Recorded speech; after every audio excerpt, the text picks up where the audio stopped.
Britain had been plotting to destabilize the Ottoman Empire since the war began.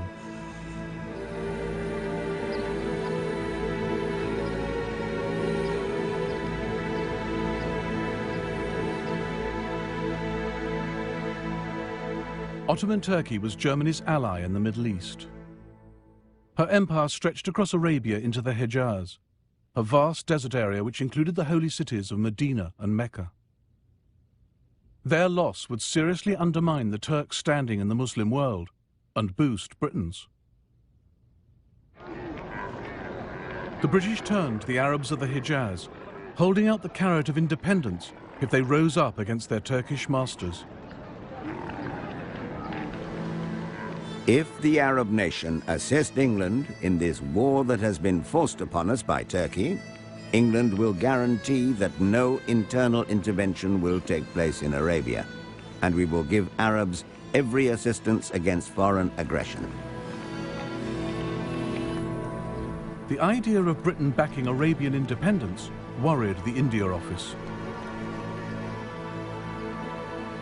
A strong Arab state might be more dangerous to Christendom than a strong Ottoman state.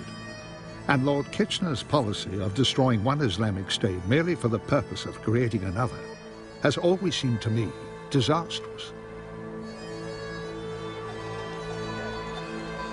The India Office needn't have worried.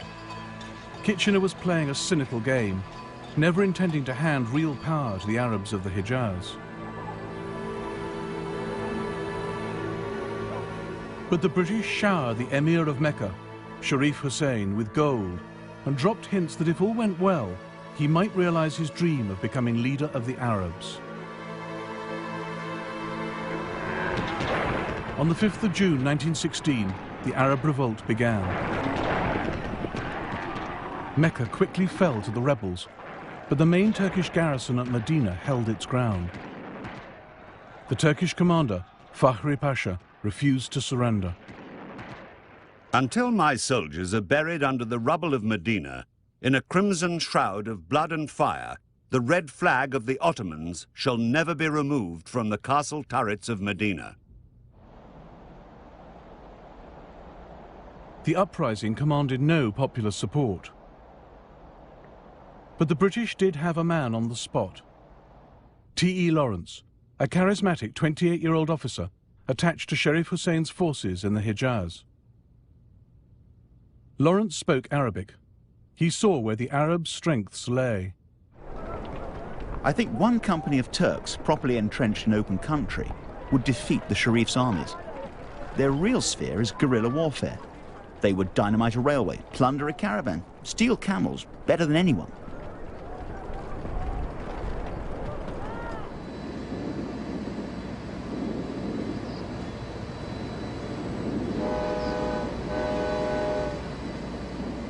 The Turks were most vulnerable along their stretched lines of communication.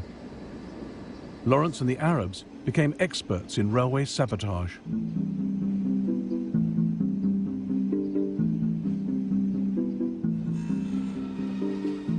The last stunt was the hold-up of a train. The whole job took 10 minutes and they lost 70 killed. My loot was a superfine red Baluch prayer rug. I hope this sounds the fun it is. It's the most amateurish Buffalo Billy sort of performance.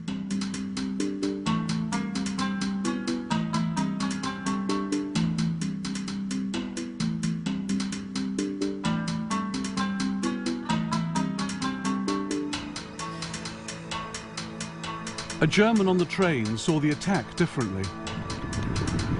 The Bedouin mob came bursting into the carriage to kill and plunder. I could feel the blood pouring down my body, but I was left alone. The thieves' minds were drawn towards looting, having killed 40 men, women and children and taken the rest captive.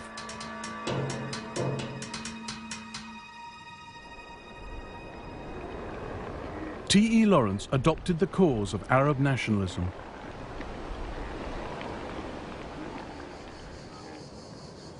I hope that the Turkish flag may disappear from Arabia. It is so good to have helped in making a new nation, and I hate the Turks so much that to see their own people turning on them is very gratifying.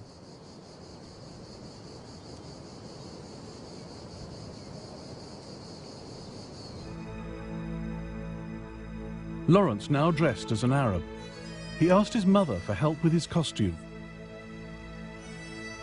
If that silk headcloth with the silver ducks on it, last used, I believe, as a tablecloth, still exists, will you send it out to me? Such things are hard to get here now. Capturing Turkish-held Jerusalem was a key British objective in 1917. Seizing the port of Aqaba would strengthen the Arabs' case for a role in the campaign. Lawrence realized that all Aqaba's guns pointed out to sea. The town was defenseless from the rear. That meant a 600-mile ride across the Hejaz at the height of summer.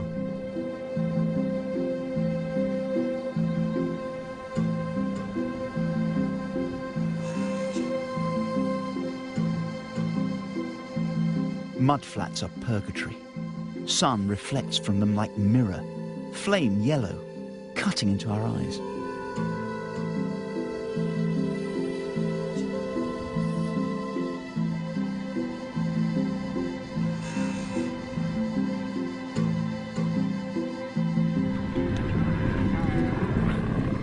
Seven weeks later, the Arab force reappeared outside Aqaba, catching the Turks totally off guard.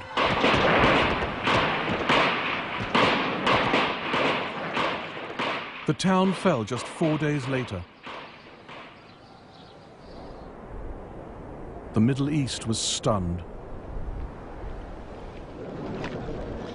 General Alllenby, commanding British forces in the region, now wrote the Arab revolt into his Jerusalem campaign, reinforcing it with armoured cars, air support, artillery and colonial troops.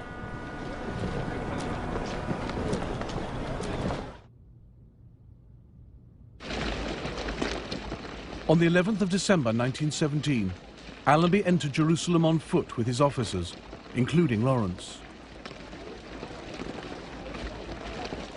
The Arabs would find they had won not self-rule, but new masters. Lawrence had known all along that the Arabs of the Hejaz were merely the tools of British subversion, as he admitted long after. The Arabs saw in me a free agent of the British government and demanded from me an endorsement of its written promises. So I had to join the conspiracy and assured the men of their reward. I was continually and bitterly ashamed. Had I been an honest advisor of the Arabs, I would have advised them to go home and not risk their lives fighting for such stuff.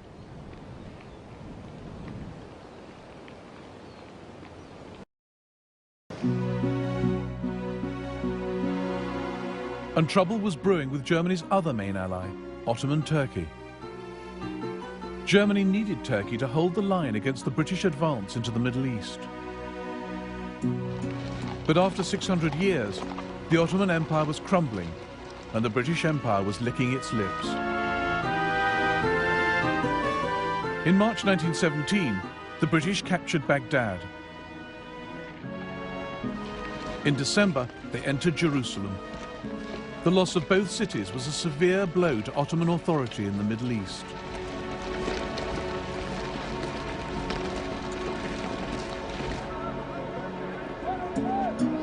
The words, "Jerusalem has fallen," spread like news of a death in the family. Jerusalem was in the hands of the English. How heroically the last Turks fought. We did not leave Jerusalem like the sons of Israel. We left it like Turks. Through the Mount of Olives, the evening shadows deepen and widen like a grave sucking in the whole of the Ottoman Empire.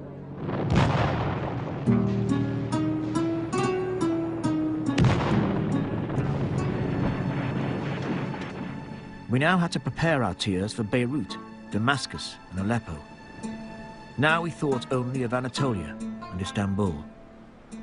Goodbye to the empire and all its dreams and fancies.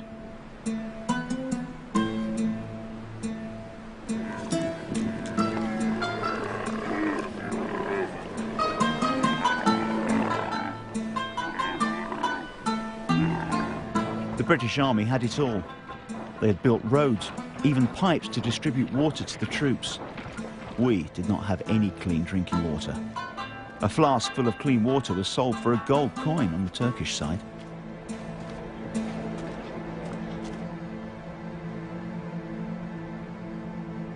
In Turkey, as with her allies, the situation on the home front was so desperate it threatened her capacity to wage war. Turkey hadn't known peace for 7 years. The First World War was just the latest and most terrible in a string of conflicts. Most able-bodied men were in the army, or wounded or dead. The land was impoverished, the people near breaking point. An old farmer with a 7-year-old girl, his grandchild, came to see me.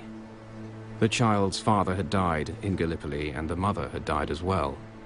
He begged me, for God's sake, take this child and save her from starvation and death. I took the child. Back in Istanbul, I discovered that almost all of my officer friends had taken in poor children like that from the villages of Anatolia. General Mustafa Kemal, Turkey's future leader, warned that this was a recipe for national disaster.